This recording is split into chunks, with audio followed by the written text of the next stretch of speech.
Boa noite, irmãos. Saudamos a todos na paz do nosso bom Deus. Vamos dar continuidade à nossa série Apocalipse Sem Filtro.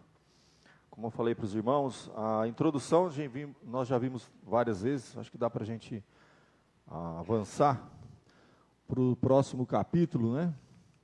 Eu queria colocar lá na frente para os irmãos, lembrando que, deixa eu colocar lá como que a gente começou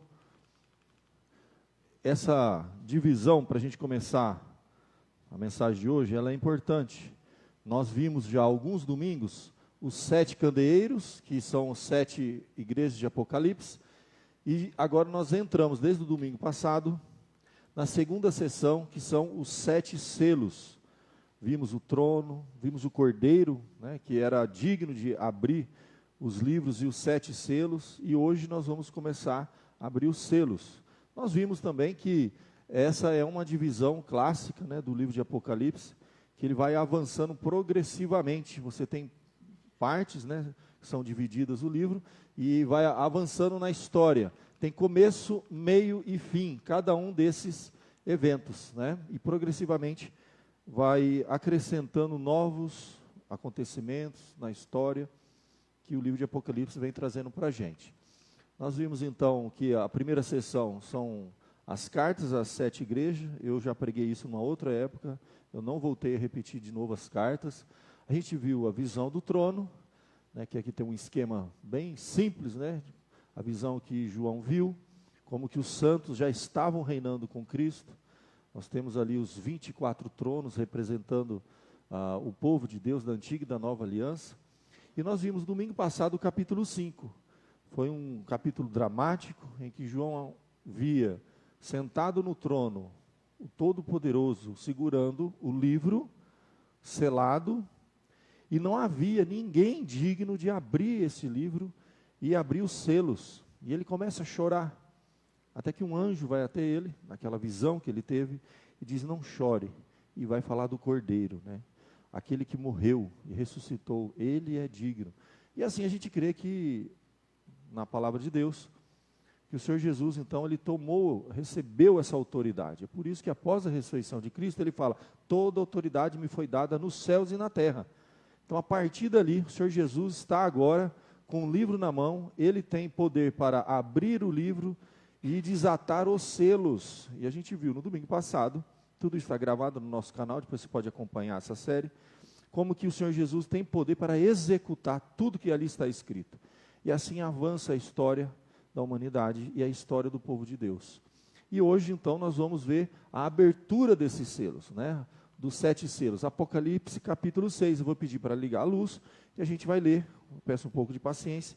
A gente vai fazer a leitura desse capítulo, que é um capítulo muito importante, que você tem o registro dos selos.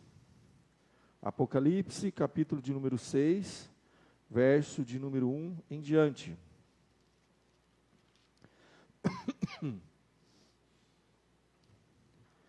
Diz assim a palavra de Deus: vi quando o Cordeiro abriu um dos 7 selos, e ouvi um dos 4 seres viventes dizendo, como se fosse voz de trovão: vem. Vi então, e eis um cavalo branco, e o seu cavaleiro com um arco, e foi-lhe dada uma coroa, e ele saiu vencendo para vencer. O segundo selo. Quando abriu o segundo selo, ouvi o segundo ser vivente dizendo: vem. E saiu ao encontro outro cavalo, vermelho, e ao seu cavaleiro foi-lhe dado tirar a paz da terra, para que os homens se matassem uns aos outros. Também lhe foi dada uma grande espada. Quando abriu o terceiro selo, ouvi o terceiro ser vivente dizendo: vem. Então vi, e eis um cavalo preto, e o seu cavaleiro com uma balança na mão. E ouvi uma, como que voz no meio dos 4 seres viventes, dizendo: uma medida de trigo por 1 denário, 3 medidas de cevada por 1 denário, e não danifiques o azeite e o vinho. Quando o cordeiro abriu o quarto selo, ouvi a voz do quarto ser vivente dizendo: vem. E olhei, e eis um cavalo amarelo, e o seu cavaleiro, sendo este chamado Morte, e o inferno o estava seguindo. Foi-lhe dada autoridade sobre a quarta parte da terra para matar a espada, pela fome, com a mortandade e por meio das feras da terra. Quando ele abriu o quinto selo, vi debaixo do altar as almas daqueles que tinham sido mortos por causa da palavra de Deus e por causa do testemunho que sustentavam. Clamaram em grande voz, dizendo: até quando, ó soberano Senhor, santo e verdadeiro, não julgas nem vingas o nosso sangue dos que habitam sobre a terra? Então a cada um deles foi dada uma vestidura branca. Eles disseram que repousasse ainda por pouco tempo, até que se completasse o número dos seus conservos e seus irmãos, que iam ser mortos igualmente eles foram. Até aqui, meus queridos, nós vamos parar no quinto selo. Eu vou pedir para apagar a luz, a gente vai orar, pedir a bênção, a direção de Deus, para a gente interpretar cada um desses selos, o significado, porque um cavalo, que visão é essa, o que Deus queria transmitir para o apóstolo, para João, para que ele pudesse trazer para a igreja de todos os tempos e para nós também. Pai amado, graças te damos pela nossa igreja, por esse tempo precioso, Senhor, de adoração, de louvor, e que estamos juntos, ó Pai, lendo e interpretando o livro de Apocalipse. Traga para nós discernimento, traga para nós luz, para a compreensão da palavra de Deus e aplicação para os nossos dias, Senhor. Ajuda-nos a compreender esta mensagem. Abençoe o teu povo, abençoe o culto, ó Pai, e que a tua palavra, Senhor, seja ungida pelo Senhor e possa preencher os nossos corações nessa noite, dando luz e entendimento. É o que eu te peço, com perdão dos nossos pecados, para a glória do nosso Senhor Jesus. Amém. Muito bem, gente. Finalmente nós começamos a abrir os selos. Você se lembra que comentei no domingo passado que o Senhor Jesus era o único digno de tomar o livro da história, tudo que está escrito, tudo que deveria acontecer.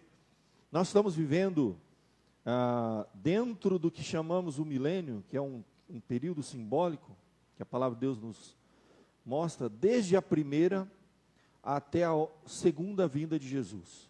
Nesse período que nós estamos vivendo, todos esses acontecimentos, vimos hoje pela manhã, no ano 70 depois de Cristo, já teve guerra, destruição, a destruição do templo, os cristãos sendo perseguidos como nunca antes, os judeus, perseguidos, os cristãos também, a história avançando. Durante todo esse tempo nós estamos vendo guerras, rumores de guerras, mas é evidente, na medida que a gente for abrindo aqui, interpretando os selos, a gente vê que a história está progressivamente avançando. Nós estamos vendo as coisas se intensificando. É como se fosse uma luz, um raiar do dia. O sol nasceu ali, já é dia, mas ele vai ficando cada vez mais intenso. Cada vez mais dia, cada vez está ficando mais claro que as profecias de Apocalipse estão se cumprindo. E o Senhor Jesus é aquele que tem poder para levar a cabo o que estava registrado, executar o que estava naquele livro. E cada um daqueles selos precisaria ser aberto e uma força precisaria levar a cabo o que estava escrito ali. Cavalo sempre, lembra, estamos lendo o livro de Apocalipse, um livro simbólico. Falamos em todos os outros domingos a questão da interpretação do livro de Apocalipse. Cavalos representam o quê? O que um cavalo representa até na nossa cultura nos dias de hoje? O que representa um cavalo? Força, gente. A gente fala o carro tem tantos cavalos de força. Então, a figura do cavalo aqui, gente, não é algo mítico, não vai vir um cavaleiro do Apocalipse aqui, gente, matar pessoas com uma espada na mão, não pensa nisso. A ideia de um cavalo e um cavaleiro é uma força poderosa. E desde os tempos antigos até nos dias de hoje, cavalo representa isso. A gente ainda usa essa terminologia para as máquinas, né? Para uma força, para algo que tem poder. Então foi dado realmente poder, e esses seres representam esse poder na história. Então assim a gente tem que compreender, né, o significado disso. São forças que vêm, né, esses cavaleiros do Apocalipse. O primeiro é um branco, o segundo é um vermelho, aí depois vem um preto e um amarelo ou pálido. Pela própria descrição do texto e pelas figuras que a gente encontra, você já vai ter uma ideia mais ou menos. De um lá tinha um arco, outro tinha uma espada, né? O outro ali, olha, uma figura de morte. É interessante a gente pensar essa figura e a interpretação aqui do texto sagrado. Então ele começa no capítulo 6, o primeiro cavalo, o cavalo branco. Vamos tentar compreender à luz da palavra de Deus, dos símbolos, né, simbologia bíblica, o que seria um cavalo branco. E o termo usado aqui no capítulo 6, verso número 1. Vi quando o cordeiro abriu um dos 7 selos, e ouvi um dos 4 seres dizendo, como se fosse voz de trovão. Tudo mostra um poder, uma força muito grande, uma força impressionante, nada podia parar isso. É como se cada selo que é aberto, aquilo vai até o fim, nada segura, nada impede. A história está avançando, gente. Vem. E aí esse cavalo diz, um cavalo branco e o seu cavaleiro com um arco. E foi-lhe dado uma coroa, e ele saiu vencendo para vencer. Quando a gente estuda aí, vamos lá, debruçar nos intérpretes ao longo desses quase 2000 anos. Como que a igreja cristã, o que o Senhor Jesus, ao dar esta visão para o apóstolo, para João, para que ele passasse para a igreja, queria apresentar. O que é o cavalo branco? O que acontece na história? O primeiro grande evento, depois que Jesus ressuscita, diz, todo poder me é dado nos céus e na terra. Agora um poder vai avançar na terra. Algo novo vai acontecer. Depois que o nosso Jesus ressuscita, e inicia esse período da história, que é o grande período que a gente chama de milênio. O que está avançando? Jesus diz, todo poder foi me dado nos céus e na terra. Ide, portanto, e pregai o Evangelho. E Paulo vai dizer que o Evangelho é o quê? O poder de Deus para a salvação de todo aquele que crê. O cavalo branco, sem dúvida, gente, principalmente pelas figuras aqui de interpretação, vou pedir para o pessoal colocar de novo lá, acho que saiu do telão. Ó, o cavalo branco aqui, gente, ó, principalmente pelas figuras, olha, uma coroa, saiu vencendo para vencer, sem dúvida nenhuma, o branco aqui é de Deus. É a mensagem do Evangelho. Alguns interpretam como a igreja avançando, levando a pregação do Evangelho. Somos mais do que vencedores em Cristo. O próprio Evangelho representando Cristo. Então, o primeiro cavalo, a primeira força que avança na terra, como uma força inabalável, nada pode impedir, e a Bíblia diz que as portas do inferno não poderão prevalecer contra a igreja. A igreja hoje tem um poder de pregar o Evangelho. E o Evangelho é o poder de Deus para a salvação. Então o primeiro cavalo, aqui é do bem. Esse é de Deus. É o cavalo branco, avançando na história. O Evangelho sendo pregado pelos 4 cantos do mundo. Almas sendo salvas. Só que, óbvio, que os próximos cavalos, a gente pode dizer que é uma reação à pregação do Evangelho. Então aqui você tem o Evangelho avançando, o cumprimento do que Jesus mandou a igreja fazer. Na medida que a igreja avança, almas estão sendo salvas, a igreja é plantada aqui na terra, e ela espalha a mensagem do Evangelho, é uma força que ninguém pode parar. Reinos, impérios inteiros tentaram conter a igreja, matando cristãos, mas não conseguiam matar a mensagem dos cristãos. Matavam milhares de cristãos, perseguiram a igreja, fizeram de tudo para destruir a igreja, mas não conseguiram destruir a igreja, porque é como um cavalo, como uma força inabalável, que avança levando essa mensagem. O Evangelho é o poder de Deus, e ele não para, nada pode impedir o Evangelho de ser pregado. Jesus, quando toma esse poder, transfere isso para a igreja, e a igreja tem a chave dos céus, que é a pregação do Evangelho. Quem crê e for batizado, será salvo. O cavalo branco, sem dúvida então, meus queridos, é o evangelho, em nome do Senhor Jesus, a igreja, o povo de Deus avançando, com todas as lutas e dificuldades que nós estamos tendo, a igreja não parou, a igreja não morre. Estamos falando hoje de manhã, o lugar mais perigoso do mundo para ser cristão. Se você se identificar como cristão, você vai ser preso e morto. É um dos lugares que o evangelho mais está crescendo. Por incrível que pareça, secretamente, lá na Coreia do Norte. Hoje, na escala no mundo, o país mais perigoso para se pregar o evangelho, é lá, é fechado. Não tem como. Mas o evangelho cresce secretamente. Dentro daquela muralha, um lugar totalmente fechado. Na Coreia do Norte é o lugar mais perigoso do mundo para o cristianismo. E é um lugar que o evangelho continua a crescer, a avançar. E nem ninguém, nem nada impede ele de crescer. Nos países do Oriente Médio, onde o islamismo já tomou conta, o cristianismo continua crescendo ali. Claro que as pessoas são perseguidas, algumas são mortas, mas o evangelho não para de crescer. Mesmo nos países do Ocidente, com toda a secularização da igreja, sempre permanece o remanescente fiel, ao longo de toda a história, na Europa, agora nas Américas, e o evangelho está se espalhando pelo mundo, como a gente viu. É necessário que seja pregado a todas as nações, todos ouvirão, e então virá o fim. Então, faz sentido, quando a gente tem uma visão de toda a escatologia bíblica, que o primeiro seja o evangelho. A primeira coisa, a mover-se na história, para que se cumpra toda a escatologia, é a pregação do evangelho. A gente vem falando isso há vários domingos, tanto pela manhã, no estudo, no curso que a gente fez de escatologia, como na interpretação do livro do Apocalipse. O mais importante agora é o evangelho ser pregado. E o fim, a volta de Jesus, ele só vai voltar, o juízo final, tudo termina após a pregação do evangelho. Então será pregado esse evangelho em todo o mundo, aí virá o fim. Então estamos aqui, gente, cumprindo essa missão. Nós somos o cavalo branco. A mensagem que nós pregamos, mais precisamente, a gente pode dizer, é o cavalo branco. Quando você está pregando o evangelho, você pode crer que o evangelho é o poder de Deus. E ele transforma vidas, ele transforma pessoas. Ele tem um poder de arrebatar pessoas das trevas. A palavra de Deus diz que o evangelho, ao ser pregado, o que acontece? As pessoas são libertas das garras de Satanás. É um termo muito forte. Das trevas para a luz, da morte para a vida. É o poder de Deus que está avançando no mundo. Só que tem algo, há uma reação.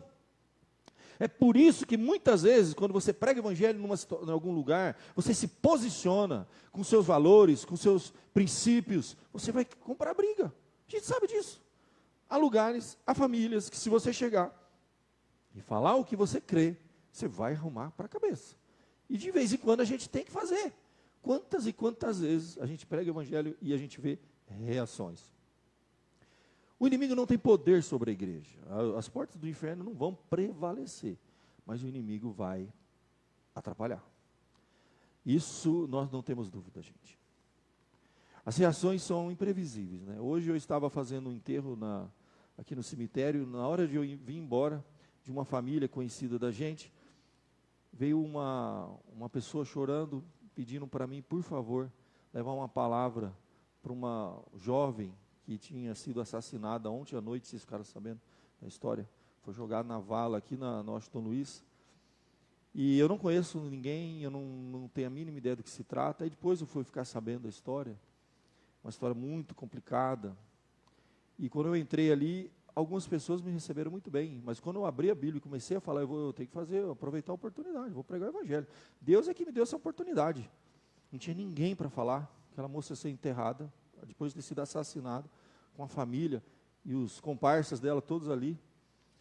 Quando eu abro o evangelho e começo a pregar o evangelho, a gente percebe na fisionomia das pessoas. Alguns aceitam aquela mensagem, outros não. A gente vê reações diversas. As pessoas cruzam o braço, fecham a cara, parece que não estão gostando daquilo que a gente está falando. Vai ter reação. A gente não sabe qual é o tipo de reação que vai ter. As pessoas podem não gostar de você falar da salvação eterna, da partida deste mundo, para onde vai, como é, o que a Bíblia fala, quem é Jesus. Mexe com as pessoas e a reação vem. E aí, meu querido, nesse livro, né, de Apocalipse, ele vai depois da sequência. Depois da pregação do evangelho por todo mundo, há o segundo selo. A palavra de Deus diz lá no verso número 3, quando abriu o segundo selo, ouvi o segundo ser dizendo, vem. É dado autoridade a esse cavalo, percebe a ideia aqui? E ele é uma força que avança. Saiu outro cavalo, agora, meus queridos, é um cavalo vermelho.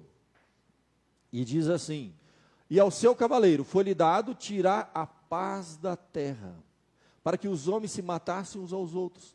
Também lhe foi dado uma grande espada.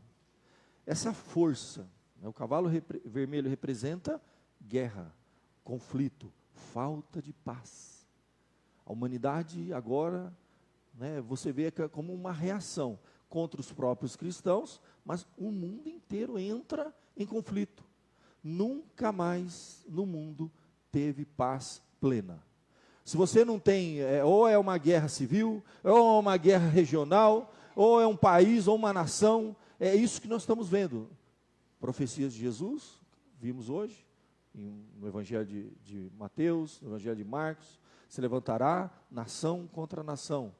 E esse conflito vai para um nível mais profundo. Ele chega a dizer assim, que pais e filhos dentro da família, a humanidade começa a entrar, a reação começa a surgir. A ideia aqui é de guerra, é de conflito, é de falta de paz, falta de harmonia. Só que isso se concretiza mesmo, guerra mesmo.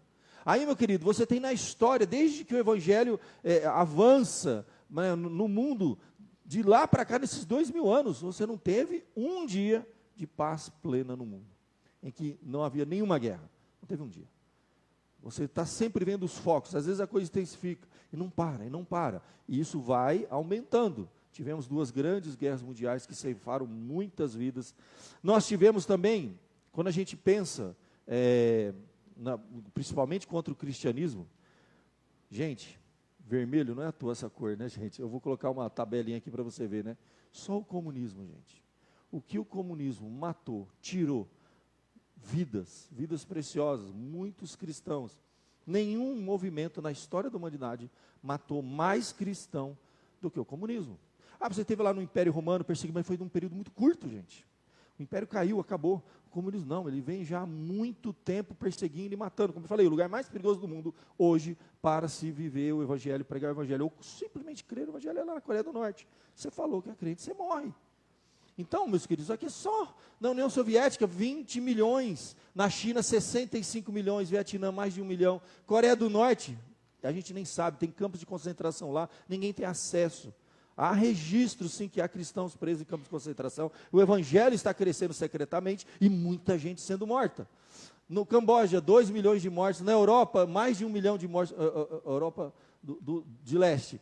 América Latina, mais de 150 mil mortes, vários países da América Latina já tiveram contato com isso, ou alguns estão até hoje. Na África, quase 2 milhões de mortes. No Afeganistão, 1,5 milhão de mortes. Gente, isso aqui, ó, uma coisa recente, faz a soma aqui, gente. Nós temos aí, brincando aí, quase 100 milhões de perseguição, guerra, morte. E quantas mortes, gente. Se você entra lá no site do Portas Abertas, você vai ver os países que hoje perseguem, matam cristãos. Então, há de forma muito específica um conflito, uma reação contra os cristãos, mas é para o mundo isso. O mundo está em guerra. Essa força, esse cavalo, o cavalo vermelho, ele representa essa guerra. Foi dado tirar a paz da terra, para que os homens matassem uns aos outros. Nós estamos avançando, a história está avançando. Vamos lá para o 3º selo, gente. O 3º selo é o cavalo preto. Cavalo preto, quando abriu o 3º selo, ouviu o 3º ser vivente dizendo: vem. Então vi, e eis um cavalo preto, e o seu cavaleiro como uma balança na mão. É interessante isso aqui. E ouvi uma como que voz no meio dos 4 seres viventes, dizendo: uma medida de trigo por 1 denário, 3 medidas de cevada por 1 denário, e não danifiqueis o azeite e o vinho. Vamos tentar compreender o significado disso. A gente vai estudar, vai ver os intérpretes, como que a igreja interpretou ao longo da história, os teólogos, o significado, o que ele queria dizer, o contexto.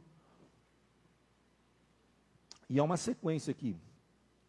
A guerra, gente, ela traz um desequilíbrio econômico, um desequilíbrio entre as nações, e a consequência natural disso, tá, é a fome.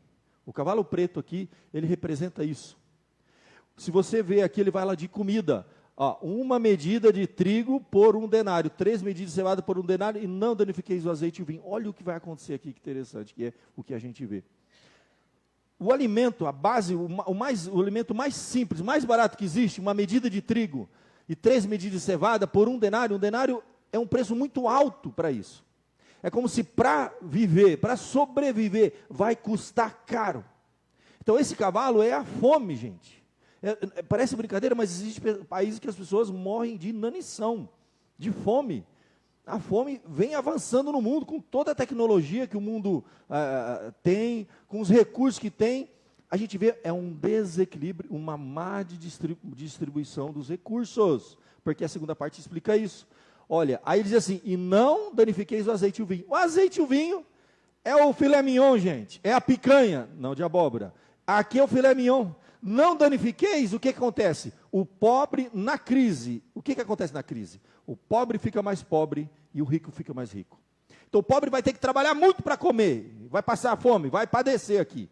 Comeu pão que o diabo amassou, mas não toca no vinho, no azeite dos ricos. Poucos vão se tornar muito ricos. Então aí o que você vê é essa situação que o mundo vive. Em que teria sim comida para todo mundo, mas está concentrada na mão de poucos. Parece até uma mensagem um pouco socialista, mas não é não, gente. É a realidade que a gente vê. A concentração de riquezas para poucos daria para sustentar muitas pessoas e a grande maioria padecendo fome, tendo que pagar uma fortuna pelo aquilo que é mais básico, 1 medida de trigo por 1 denário. É como se a gente dissesse um prato, uma marmita, quanto é uma marmitex hoje? Mais baratinha que tem aqui, vai. Vamos trazer para a nossa cultura, porque isso aqui é para o tempo deles. Né?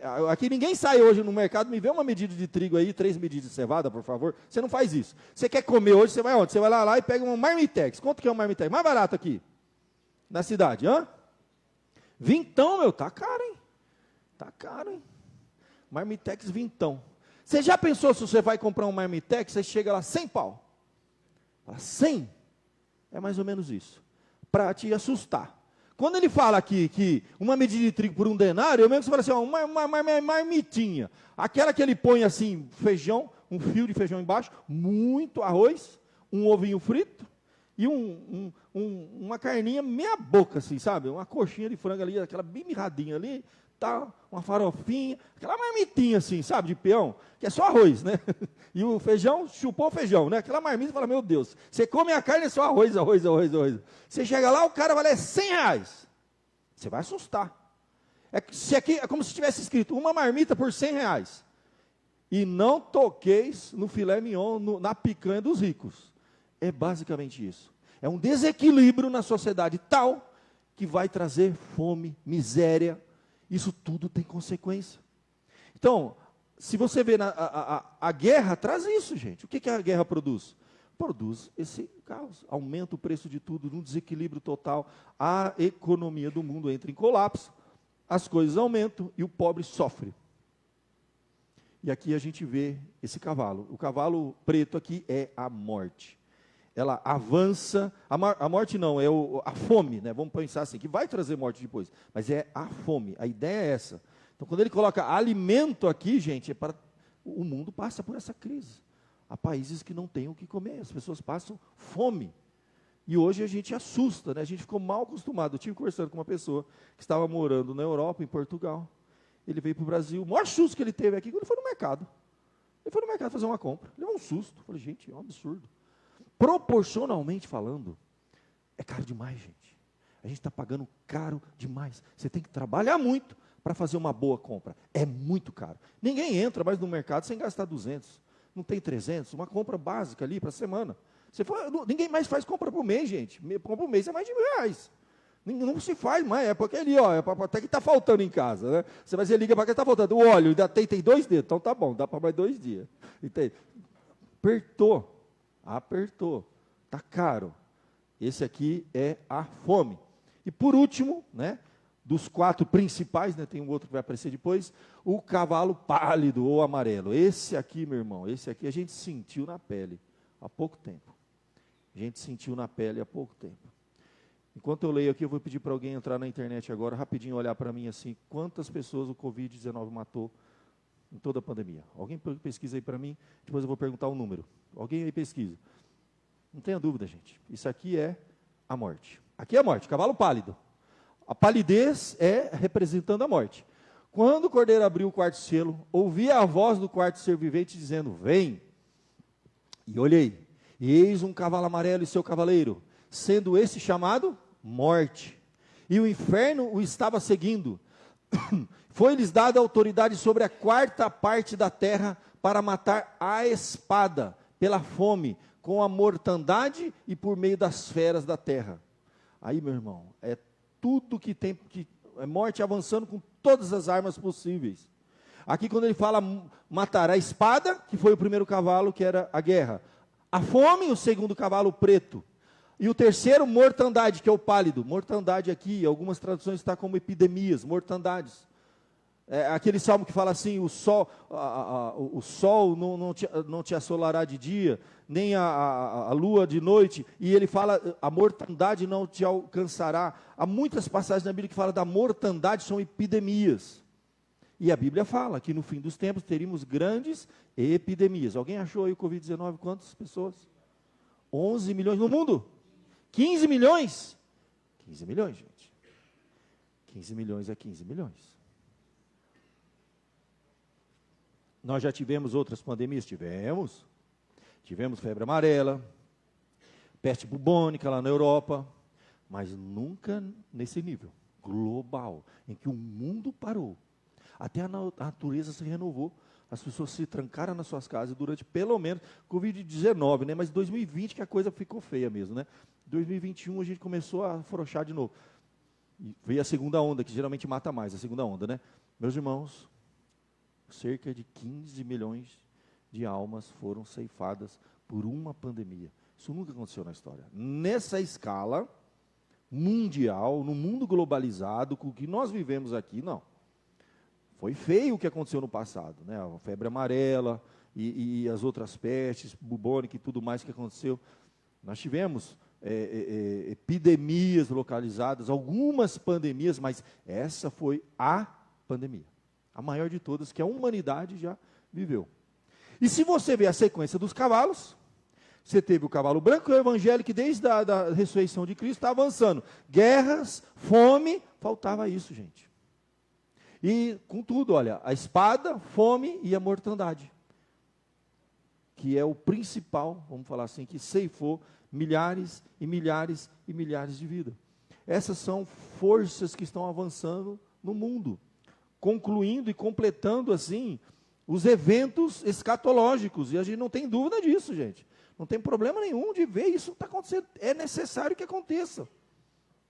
A palavra de Deus nos fala sobre isso, a gente tem registro, nós estamos vivendo isso, e a gente vai ter mais ainda, gente. Isso não acabou, eu creio que nós estamos vivendo o princípio das dores. O negócio está começando. E ele vai ter um quinto selo, que é interessante a gente olhar na sequência, a paciência do povo de Deus. Agora, começa com o cavalo branco, o evangelho sendo pregado, todas essas reações escatológicas, o cavalo vermelho, guerras, conflitos, perseguições, o cavalo preto, fome, miséria, né, a miséria no mundo, né, ou a má destruição da riqueza, que a gente pode dizer, o cavalo pálido, agora a morte, que vem por consequência de tudo isso, né, morte à espada, morte à fome, morte a epidemias, e agora você tem o povo de Deus sofrendo muito com todo esse processo, a igreja, o povo de Deus aqui. Quando ele abriu o quinto selo, vi debaixo do altar as almas daqueles que tinham sido mortos por causa da palavra de Deus. Gente, vocês viram ali o comunismo, a igreja sempre é a que mais sofre. Se o mundo sofre perseguições normais, catástrofes normais, o cristão sofre mais ainda sempre. E as almas daqueles que tinham sido mortos por causa da palavra de Deus e por causa do testemunho que sustentavam, clamaram em grande voz, dizendo: até quando, ó soberano Senhor, santo e verdadeiro, não julgas, nem vingas o nosso sangue dos que habitam sobre a terra? Aqui, meu querido, você vê o povo de Deus clamando por justiça, no meio de todas essas injustiças, todo esse sofrimento que o mundo passa, especialmente os cristãos passam. E aí você vê no verso número 12: então, a cada um deles foi dada uma vestidura branca. Eles disseram que repousassem, ainda por pouco tempo, até que também se completasse o número dos seus conservos e seus irmãos que iam ser mortos, como igualmente eles foram. Então, aqueles que já partiram, é o sangue. Qual foi o primeiro sangue que clama por justiça? Até hoje. A Bíblia fala que o sangue de Abel, que clama por justiça. Quando uma morte injusta, uma perseguição é feita a um filho de Deus aqui na terra, desde Abel, através das mãos de Caim, até o último que vai ser perseguido aqui, é um sangue que clama por justiça. Aqui o que você tem é o clamor do povo de Deus, desde Abel até os dias de hoje, clamando por justiça, o povo de Deus sendo perseguido. E é dito aqui, é dado vestidura brancas, eles são salvos, revestidos de branco, que representa a pureza, estão na presença de Deus. O cristão, quando parte aqui, ele está na presença de Deus, mesmo que ele tenha vivido uma injustiça aqui, isso vai ser vingado, mas no tempo de Deus. E é dito assim, olha, é dito para eles que repousassem ainda por pouco tempo, até que se completasse, fechasse o ciclo. Então essa é a ideia que a gente tem do povo de Deus sendo injustiçado, sofrendo, clamando por justiça, né? Toda injustiça, a gente vê o clamor por justiça de Deus, e ele fala assim, aguenta por mais um tempo.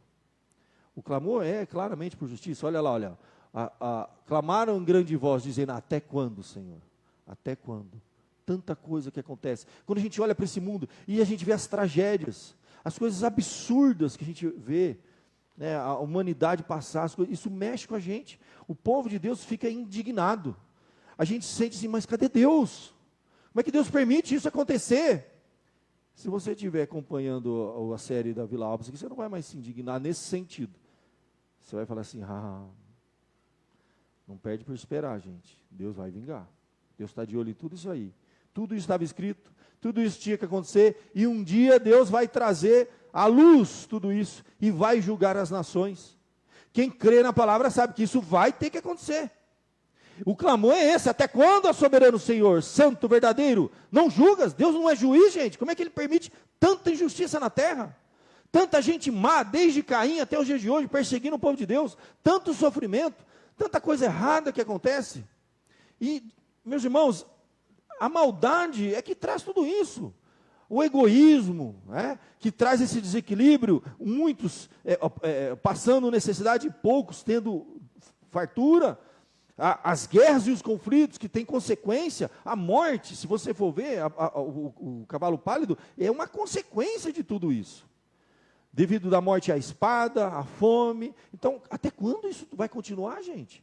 É um clamor. Até quando?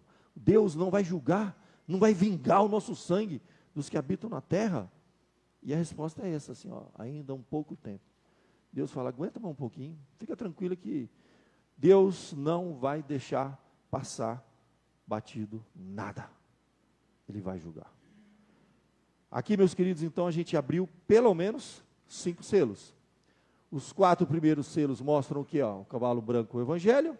Os demais selos, uma reação à verdade e todos os eventos escatológicos que estão acontecendo. O vermelho, a guerra, o preto, a fome, o pálido, a morte. O 6º é o povo de Deus tendo que ter paciência, né, para passar por tudo isso, né, até que a justiça de Deus será cumprida em toda a terra.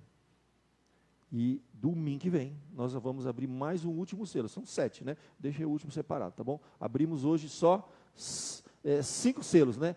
Primeiro, segundo, terceiro, quarto, e o último selo que a gente acabou de ler agora. Está errado esse número aí. No domingo que vem, a gente vai ler o último selo. As coisas estão se cumprindo, gente. Nós, ao ler isso, a gente não entra em desespero. Eu sou povo de Deus, eu estou do lado dele. Gente, se aqueles que estão com Deus vão sofrer aqui, imagina quem não está. Se passar por tudo isso com esperança no coração já é difícil, imagina quem passa sem entender nada. Imagina o que na cabeça de uma pessoa que não tem esperança, ver 15 milhões, a gente leu agora, né? 15 milhões de pessoas morrerem por causa de um vírus, gente, que se espalhou pelo planeta Terra, a maior pandemia.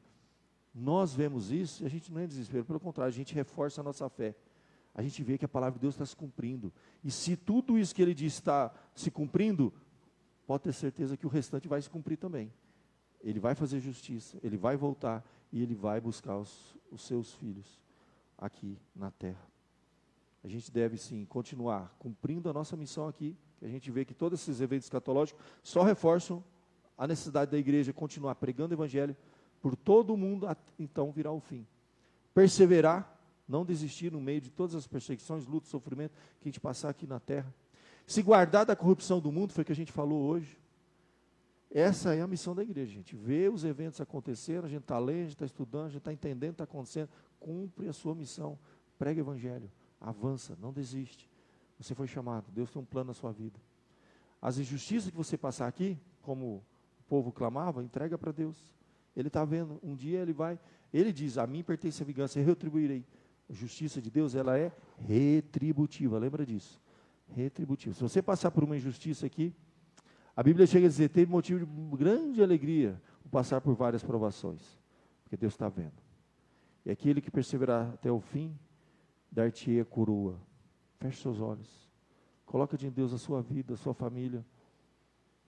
O que a gente quer, meus irmãos, é que aquelas pessoas que nós amamos, aquelas pessoas que Deus colocou no nosso alcance, tenham conhecimento desta palavra. Sejam alcançadas por essa verdade. Vamos falar com Deus. Ó Pai amado, nós vimos aqui, Senhor, os primeiros selos sendo abertos, ó Pai. Prepara-nos, ó Deus, para continuar cumprindo a nossa missão aqui na terra. O Evangelho é o primeiro selo, Senhor. É uma força inabalável. Ninguém pode parar, Senhor. O Evangelho vai continuar avançando. E será através da igreja, Senhor. E nós somos esta igreja. Tenha misericórdia de nós, Senhor.